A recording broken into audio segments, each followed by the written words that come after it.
Hello everybody, and welcome back to another episode of our 4th Age Total War Dunland campaign. Now in the last one I left on a bit of a cliffhanger, assuming that this army, which is desperately trying to return across the Grey Flood for retraining and reinforcements, was going to be attacked by a large army of Adunabar. We had just run out of movement points at the end of the last episode, and there was a big stack right next to us. But they chose not to attack us. I've just clicked end turn once, and the army has moved off. Now, I suspect that what's going on here is the AI tends to prefer fighting either on its own land or on your land if it is attacking you. They don't like fighting on the territory of a third party. Now, in this case, I wasn't quite sure if that was going to work out because Adunabar is at war with Tharbad. We are on Tharbad's territory right now. So I thought, since they were already at war with them, they may very well have taken the chance to attack me. But that's not the case. So we're going to be able to get down maybe across the Brandywine. We'll see. Yes, okay. Nobody blocking us there. We can head down, and we'll probably make it now, I'm thinking, because unless there's a very aggressive army. Okay, they are under siege. Let's take a look at this. Let's see. Okay, this is a small force. What do they have? Okay, you know, we could probably deal with that. With this army, we could deal with this force, I think, pretty easily. Again, we want to retain our wolf hunters as much as we can. We don't want to lose these guys before we can get them to be retrained. But if we can maintain 3 ways for Tharbad, that, of course, would be a major goal. The other big thing that happened last turn was that we conquered Ostenedel, and so now we're going to move off from that territory. I wish I had a spy in the area now, so we'll probably train up another one. It seems like we're training all kinds of spies and sending them vaguely north, but we do want to have one keeping an eye around here.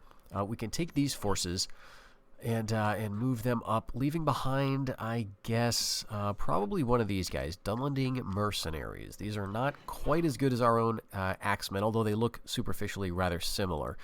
They're the same type of unit, but these guys are set up more to skirmish. Let's actually compare the stats. So their melee attack is 15, missile attack 18, and then a 22 defense. Whereas our axe units that we can train are a little worse, actually. Now, the experience level is not the same, so that's probably part of it. Okay, these guys do have a bit more going for them. They have a war cry ability. Let's see, they may charge without orders. No, these guys do too, but these guys don't have a war cry. So really, still, you know, in a melee, our own units are going to be a little bit better. But I think we can risk getting these guys at least up on sort of high ground here, and then we'll see what our spy is going to reveal as we move north towards Rivendell. And this is where Hornburg really starts to pay for itself. If you just queuing up mines here, this is costing us 7,800, well within our turnly profit here.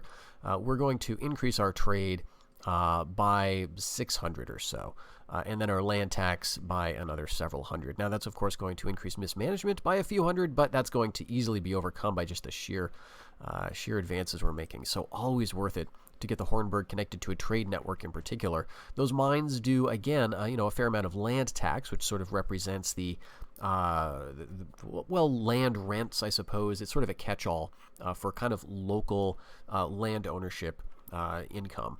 But trade is also a huge part of mining income. So you want to have the roads free, connected to trading-friendly territories. Right, the dwarves are offering trade with us, and I'm kind of surprised that we hadn't already arranged that.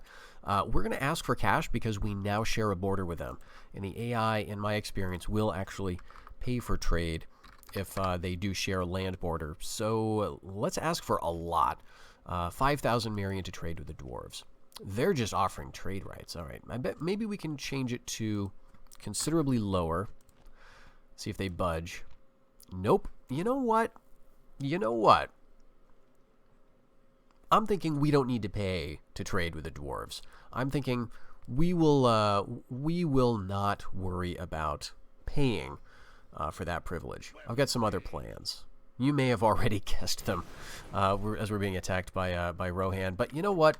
Dwerodelf is just here. It's right here. And as soon as I get control of my cursor back, I'm going to see what is inside it. Okay, we've got Duri of Azanul Bazaar. We've got a couple units of Dwarven bows, which is interesting. Good that they're training them. These are some of their least effective units. These guys are a problem. Dwarven long axes, really top tier units. Don't be fooled by the lack of a shield. Really, they can stand up to just about anything. And then they've got some warhammers, which are fairly weak. Outside the city, what do they have? Oh my gosh, they're going very heavily with the ranged stuff. And they've also got some siege ballistas. Okay. You know, this is just rather tempting. And I have to admit, this has been in my mind for kind of a while as Dunland. I have never once taken Dwarven territory as Dunland. I've always focused typically, on conquering Rohan and conquering down into Gondor, because that's kind of the stuff the game wants you to do. And then I'll go up to like Tharbad and I pretty much set my borders roughly there. But the dwarves, I mean, this kind of makes sense. I mean, we're right here. They've got some very nice trade goods. Even conquering this territory, although the dwarves and elves make very good neighbors, and thus you may want to just keep them as neighbors because you're going to be getting trade income from them and they're not going to attack you. In this case, we'd still be bordering elves if we take the Dwerodelf, so we don't have to worry, for the most part, about being attacked from this end, unless a Dunabar has conquered up here, or someone else has. But Moria also may offer us some unique training options, particularly if we are cultic, so that is something to consider. Now, this army is probably not the army to do it, but when we get an army that I think seems reasonable, I'm thinking we're going to do this. We're going to go for Dwerodelf. Let's go and secure Rivendell first, and then we'll think about this. We'll see exactly how we're going to approach dealing with the dwarves as Dunland. I think actually Dunland is in a really good position tactically to take on dwarven armies. And that's because we have lots of throwing spears. We have lots of javelins. Just about all of our units have some kind of ranged capability. We've also got some fear units to attack their very high morale. We've got some units that are effective against armor. Javelins are good for stripping away those extra hit points that the dwarven and elven units get. And our captains, our axes of the wolf, some other units are effective against armor. And we do have, as the cult, we've got a few units that can stand up to some punishment as well, at least pin them down while we flank them and rain javelins on them. So we may be in a good position to do that. I just need to think a bit about the army composition, especially since we'll be looking at this first. If we attack this, assuming they're going to stay here, right, roughly in this situation, we'll have to take Dwarven siege ballistas, which are probably going to be on high ground above us, and a bunch of archers, and then this is possibly close enough to sally out. Right? Actually, I don't know. They might not be close enough to sally out. They may not be close enough to support us at all. Okay, we've got some mercenaries. We've got some mercenaries. Could I reach them now? I mean, could I just do this? I can't quite get that army there. But could we do it right now? They're not going to get reinforcements. Okay, I said I was going to plan for this. We're not planning for this. We're just going to go in. We're Dunland. Let's see. Let's see what happens. All right, very, very unfavorable terrain. They get this entire white box to set up in. And if they're smart, they're going to set up in this corner probably. And then they can just fire all of their bows, set up their ballistas way up here. They'll be able to hit us almost immediately. However, there is a bit of an issue when you're using siege weapons from a great height and firing down at units below you. Sometimes you can't get a bead on them. You just actually can't fire. It seems a bit like a bug, actually, with the game. Or maybe it's just supposed to represent, the difficulty of hitting at a sort of a weird angle. In any case, we may get kind of lucky in that ballista may not be able to hit us. Now, it says it's a ballista. What we're going to see is it's actually going to act more like a catapult, I believe. So it's going to have that kind of high trajectory. So if we're quick, we might be able to get in and close.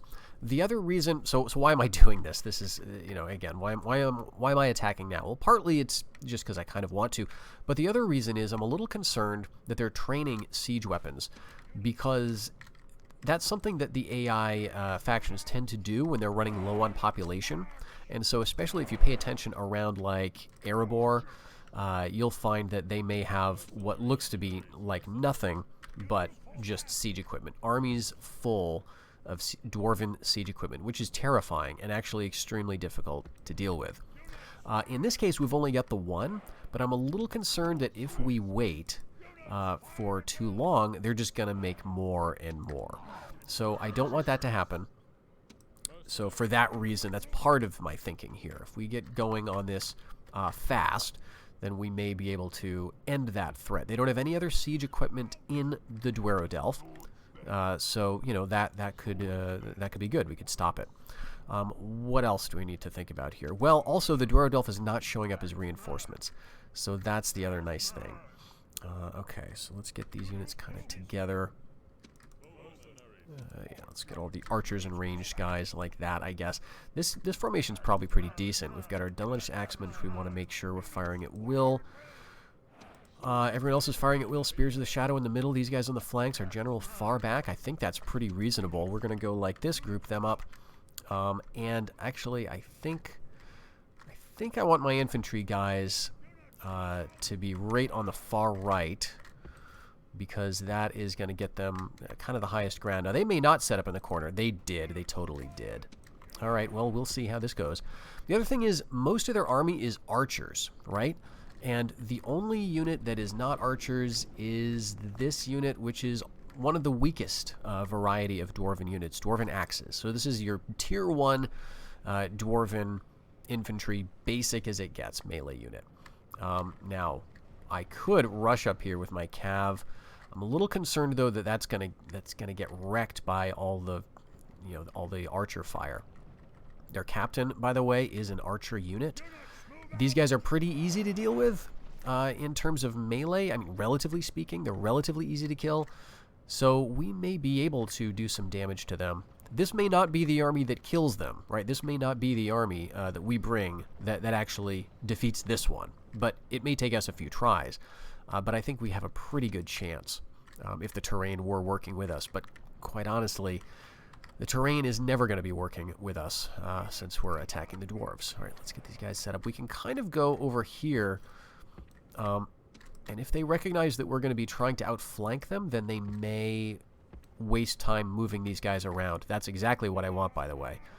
I want these guys to just be moving around on the hill. Okay, they're going to send a unit of archers down. They're probably going to start shooting at us relatively soon because they're going to have the height. I'm really wondering what these guys are going to do. Can they fire? All right, let's see. Yeah, see, they look like ballistas, just set up at a more extreme angle.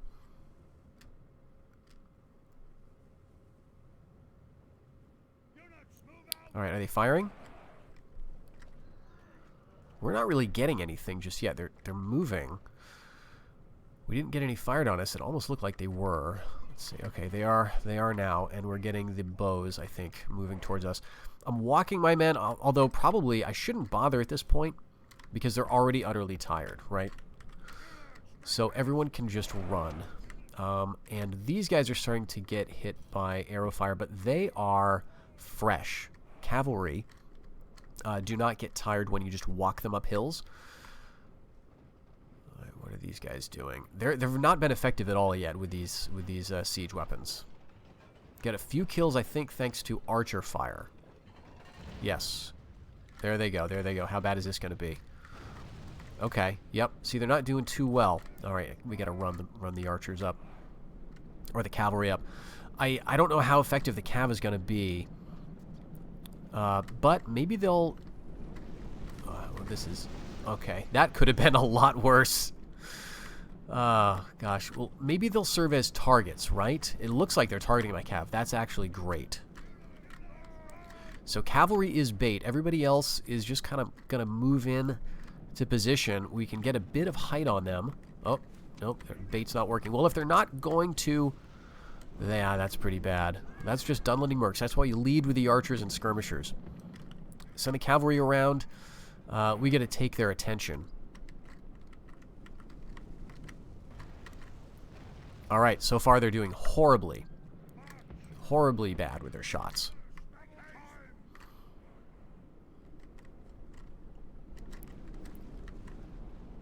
Alright.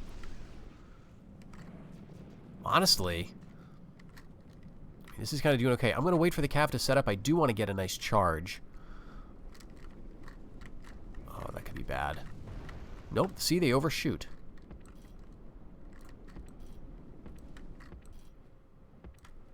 Alright, everybody run. And in fact, oh my gosh, we've just about destroyed them just by javelins alone. That is awesome. They do not have... Alright, that's it. Neutralized. Completely destroyed that siege weapon. Okay, Dwarven axes are charging, but do I really care? We'll just avoid them. We don't want to engage with their melee types. We'll just get our guys around. I think we need to get skirmish mode off, though. Need them to run. Alright, they're winded.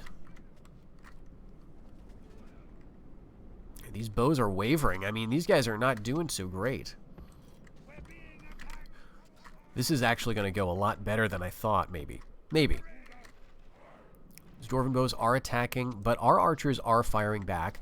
Now, they're going to do pretty well in a duel against our bowmen. Because obviously they have armor. They're just better protected, as you can just tell by looking at them. They've got mail. These guys, I just want them to tire themselves out. A lot of these guys are still fresh, so we need to get our guys... Okay, very tired is not bad. We need to get them to... I'd like to get them to, like, tired, let's say, before we actually charge in. Oh, and what are you doing? Okay, they're getting up the hill. Our cavalry is now starting to suffer some fatigue because we have been running.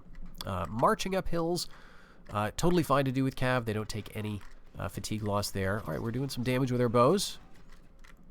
But it is when you run them at speed, they are going to get into some trouble. All right, maybe now we can try something here. They're down to 21. Actually, they're taking some archer fire. Let's let the bows kind of handle it. Down to just 9 here. This is great. All right, our line is pretty much set up.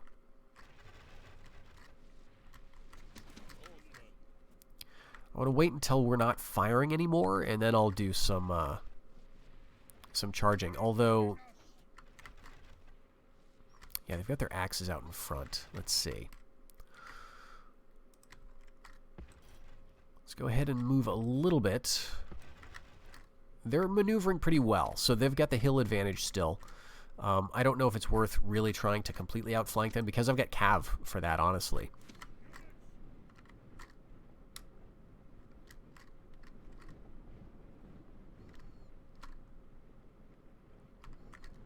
Looks like they're going to bring the axes up again. This is a unit that I want to remove from play kind of as soon as possible. Then I can, when the moment is right, pretty much charge all my infantry guys around. Once I'm sure that I've done all I can with my bows, I guess. It is annoying that they're attacking my orc champions, but of course they are.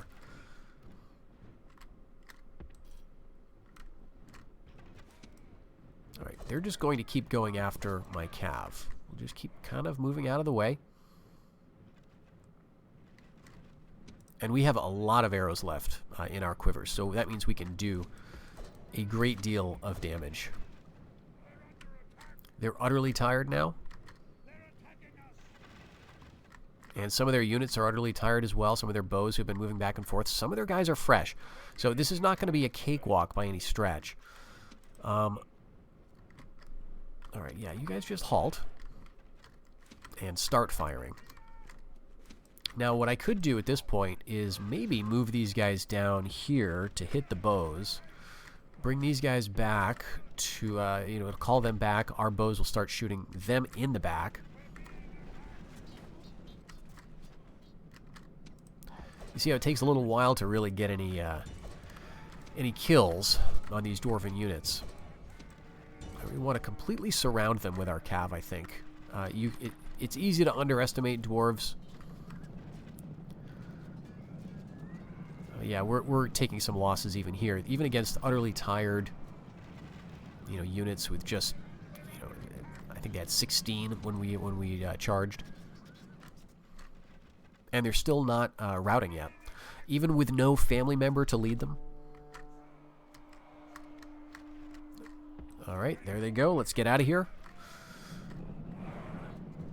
They've lost about 10 men, I guess, since the beginning of the battle. The Dwarven axes start with 60, I believe.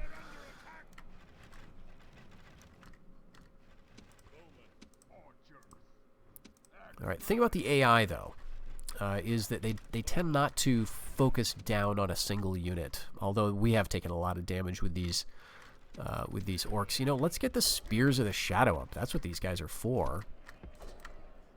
Just soaking up missile fire.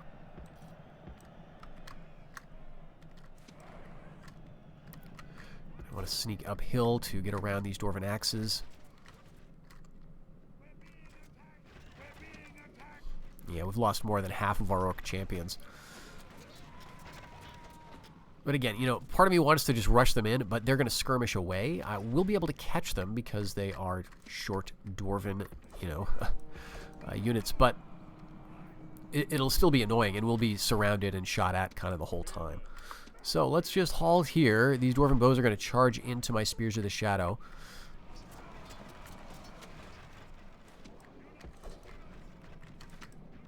Let's come around here. We're going to push their archers, I think. Maybe not. But notice their dwarves already routing in the presence of some of our frightening units. I probably should have led with a Dunlandish Axeman as well. They at least have shields. So I could have reconfigured this a little bit better. Let's see if we can hit their general units.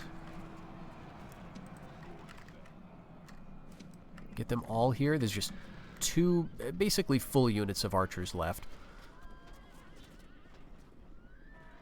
Alright, they're doing fairly well here, so we should probably get out. Yep, we lost a cav. So I went too soon.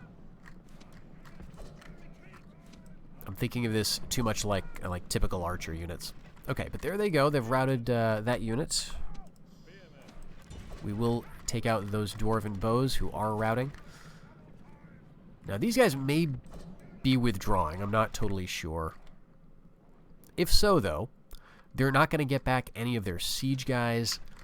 And, you know, we will have done a lot to them. Alright, let's get these guys over here. Let's see if we can tie them up a bit with our cav. Alright, we need to get out of there. Get some of our cav back.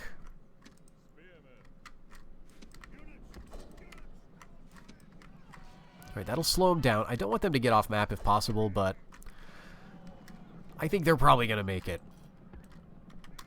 If they want to, they will.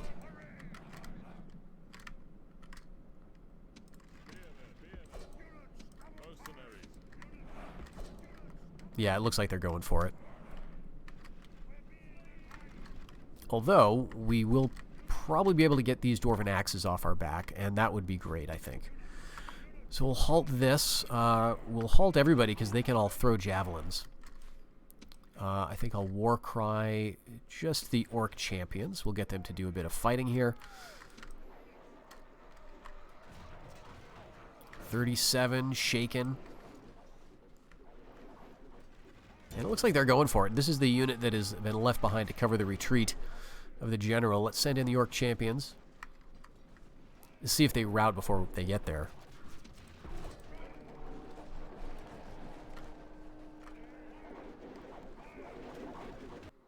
Yeah. Oh well, we didn't get an actual fight that I wanted, but we did a lot of damage to him. Alright, so a clear victory there. We lost something like 300 men. Or not quite. And they lost, well, about 300 men. So it's about even. Despite, obviously, the terrain was very much in their advantage. But the numbers were very much in our advantage. And look at that. That's sort of a warning of what is to come. We're not going to be able to take Dwarven, I'm quite sure, with just this army. Unless something really weird happens. Alright, victory in battle. And then the question is, do we proceed? Because we don't have to. We could put Dwarven under siege right now, but we could back off. We could set up, you know, or stand right here. We could just stand right outside it without putting it under siege, wait for them to hit us, and see what kind of terrain we get. That might be an interesting move, actually, although I'm not sure let's see, if I put this under siege, I think I'm going to end up right here on that red space. And now if I lift the siege, so the reason I don't want to put it under siege is because they'll be inclined to sit, I think, for at least a while, and then maybe they'll sally at some point. I'd rather fight an open field battle, I think. If we fight an open field battle, there's better odds that we're going to get ground that we can use. Whereas if they sally from a settlement, we're going to be probably downhill from it, if I remember correctly. So we'll see. This may not be very good, but if this doesn't work out, we can withdraw. I imagine they're going to attack us the next turn, and they've got all of this stuff to deal with. Now, we've got all of our arrows back, all of our javelins back, some of our men recovered. But again, I'm not holding my breath for this army to be the one that actually wins the Dwarven. Oh, very interesting. We got a new retinue member, a new title, really, for Ebba of Dunhold, the Master of Spears. A very cool title. Of course, Dunland would have Master of Spears. So that's +5 command. That's him for winning that battle there. And of course, the other news is probably going to be war, right? Did we get that? We get that with a war message. Well, maybe we'll get it next season, but it's there now. It's your typical trade dispute leading to conflict. Now that we're at war with the dwarves, we do have to be somewhat concerned about enemy agents, and there is a dwarven scout who was inside Austenel, got kicked out this last turn. We're going to want to put our own guy here because they can bribe stuff. The dwarves have lots of money, not a lot to do, so we need to make sure that pretty much everything has an emissary or something, just so that we can prevent that bribery. Now, you might argue that this Dwarven, this Dwarven campaign is needless, and then it distracts us from our push north against Dunabar. And yeah, that's probably true to some extent.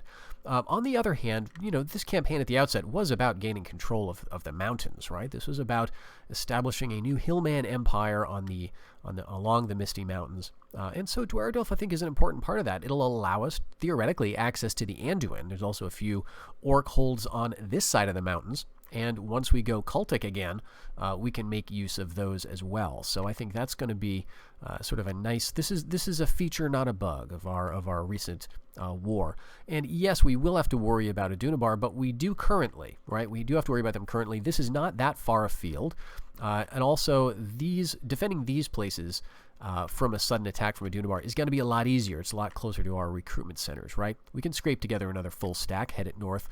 Pretty soon, our economy can easily withstand that, and then we'll have just that one choke point. So I think this is going to be just fine. However, this is only going to be fine if Adunabar doesn't wipe out our ally to the north, Tharbad, our ally and protectorate. And they're working on it. They've got 3 of their settlements at least under siege, as far as I can tell. This one is, and this one is, as we saw earlier. So let's bring our spy back just to get another view. Okay, they've got some more forces they're bringing over. And this one looks more formidable. So let's smack this army away. They're actually going to stand and fight, or possibly they're just going to withdraw once we get to the battlefield. And yeah, they withdrew pretty much on the battlefield as soon as we started approaching. So now we have a question. Do we want to press this and attack this other army? I don't think so. On the other hand, they're probably going to take 3 ways because they've got ballistas there. So it kind of feels like if we want to not have to take 3 ways again, we don't really have much of a choice. One alternative could be monetary. Could be the old financial incentive here. We're going to get 4 units. They're going to lose 5 to disbanding. Name your price, and they do not want to do that. So that would have cost a tremendous amount of money, apparently. I wonder what units we would have gotten. 4 units, so probably these 4, right? The 5 units that we wouldn't get would be the Dark Swords. We don't get that unit. But these guys are units I guess we can train, these 3. And then the Ballistas of the Shadow Cult we could also theoretically train. So that would have been interesting to have won one of those through bribery. Okay. How do I want to handle this? I would love to get these guys back home, right? Okay, we could actually hit them with this army. So let's do that. We'll keep our eyes on the prize here. We've got Tharbad's garrison, whose sole purpose essentially is to swat away armies like that from Adunabar. So we'll just keep that up. Now, as for Edoras, that was put under siege just a little while ago, we only have a single infantry force here, Levies of Rohan, and that may mean that we will need to attack them rather than wait for their assault. However, if they'd want to assault us, then I would love for that to happen, because we can take out that, we can defend against that Levies of Rohan unit easily enough. The only downside, of course, is that we're losing out on all the trade income from Edoras, so our income is not quite as high as it was. That's not a huge deal. But a little more worrying potentially is these forces up here, although they're not at war with the Bjornings yet, and so they're not going to be able to do anything unless that changes. So I think we're still good in the east. It's just a matter of what is this army going to do with Edoras. Well, the AI was basically starving out of Dunfata, but they're going to try a sally. We do have a few orcs on our side, which I'd forgotten about. We got some Snaga hunters here, as well as some orc hunters. This was the army, the garrison that we had bribed out of the Misty Mountains hold. And so it's a lot of javelins, a lot of arrows flying. But here they come, the doughty farmers and herdsmen of the independent inner Dunlanding provinces. We got some skirmishers out front, so they're going to skirmish back. Our orc blades are ready. I forgot that these guys are going to be a melee unit we can use, so we're going to war cry them. A lot of these guys are just going to run, though, as soon as contact is made with us.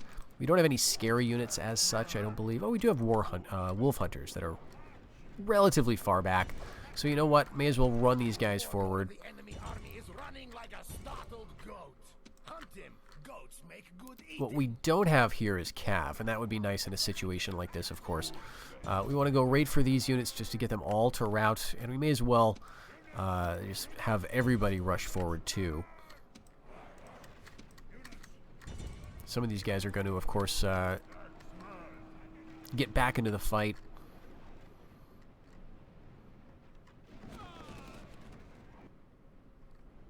All right, there goes the enemy general, and if we can get this little group to rout, our wolf hunters are getting in on it. This is nice. Before these guys recover, then we're going to get the settlement. Almost there. There we go. All right, so we're just going to go ahead and occupy Dunfata there, and that's going to be pretty happy with us. Pretty decent population already, as normal. We're going to put it on low taxes and just let this grow. This is going to be a homeland for us, and so another settlement we can go with.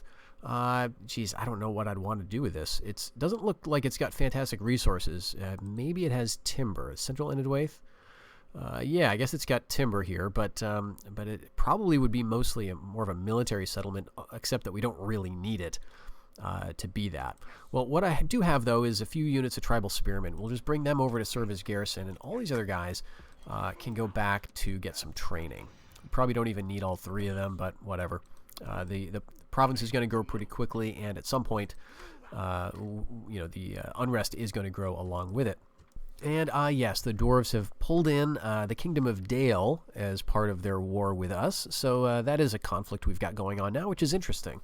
It may come to nothing, but then again, Dale does start off with Framsburg, and so we may find them in the Anduin Vale at some point. They may come across the Misty Mountains towards us, so that might be interesting to see that develop. As for the Dwerodelf, they did not take the bait. They didn't attack us. It doesn't look like they've trained anything, though. I think this is exactly what they had. It's a total of 7 units, 2 archers, 2 long axes, 1 axe, 1 warhammer, and a family member. Looking at their population here, they've only got 34 free population. So in terms of being able to train anything, I think their archers would be something that they could train. I think that takes 41 men. So maybe next turn or two they could train another dwarven bows. But the thing I'm more worried about is them training another siege weapon. I think that only takes something like 25 population. So if we don't get on this, they could have another one coming. So I'm thinking what we want to do is put this under siege. As much as I don't want to, because it's just it's tricky and potentially very difficult to assault dwarven settlements, then we may need to do that. However, it's nice to see that down at Edoras, Rohan is busy building tons of siege equipment that it can't use. They've only got the one infantry guy to push it, but because they've got all these cavalry sitting around the siege with nothing else to do, they're hard at work building ladders and rams and stuff. Well, that's fine. They're probably going to go with the ram, which will probably be destroyed by our gates. They're going to withdraw, and then maybe they'll attack immediately again, but maybe that'll give us an opportunity to thin out their ranks a little bit. All right, this is very interesting. So I am just show you what I tried here. I didn't bother mentioning it a second ago because I didn't think it would work. But so it looks like these guys have had a bit of a change of heart. So I'm trying to bribe this army that is now besieging 3 ways. This is that Adunabar army, the same army we just looked at, the same army we just tried to bribe when we had more money, and they said that they weren't interested in our gold. Now we've got less money, and they're asking for even less than we have. Give us 70,672 million for the bribe, and let's see what we get out of this. We get some trash units, but also some ballistas of the Shadow Cult. Now, they're arguably not all that useful, but what this does is it means we don't have to manage that war quite so hard, right? We can bring these guys back down somewhere, get them trained, maybe leave them in just a settlement that's kind of in the region, and then do something with them, right? We can retrain them. We can potentially use these ballistas, maybe even on the Dwarven. If we get 11 turns there, you may not want to wait that long, or even try cracking it with just siege equipment. We can try some real actual stuff here. Let's get our spy to accompany this army, and I think that's what I'm going to do. I'm going to send these guys the long way. We're going to go over a couple of rivers here. I'm going to get over towards the Dwarven and see if we can bring this weird cultic machinery to bear against the west gate of Moria. Well, Rohan didn't send their best, so they did go ahead with the assault. But before they even got close to our gates, we've just got so many archers on the walls. This ram just had no prayer of making it. So pretty straightforward there. We killed, about 80 men of theirs, just a single unit, and the rest of their cav is going to withdraw down the road. Well, I think we'll call it there for today's episode. We have made a bit of progress. We've managed to get our army out of the Shire. We've managed to even bribe some forces away from Adunabar and help secure our allies' position in the north, at least around 3 ways. I'm not holding out a lot of hope for these Western Shire provinces, at least for the moment. We'll have to think of some other solution to that potentially. But we are advancing up the Misty Mountains, but maybe a little differently than I expected. I just felt like I had to take that chance when I noticed that the Dwarven army was A, capable of training siege equipment, and B, not quite within reinforcement range of the settlement. So we'll see if we can make this happen in the next episode, actually, folks. See if we can conquer Moria and see just what our options might be when that takes place. So I hope you'll join me in that episode. Until the next one, everybody, take care.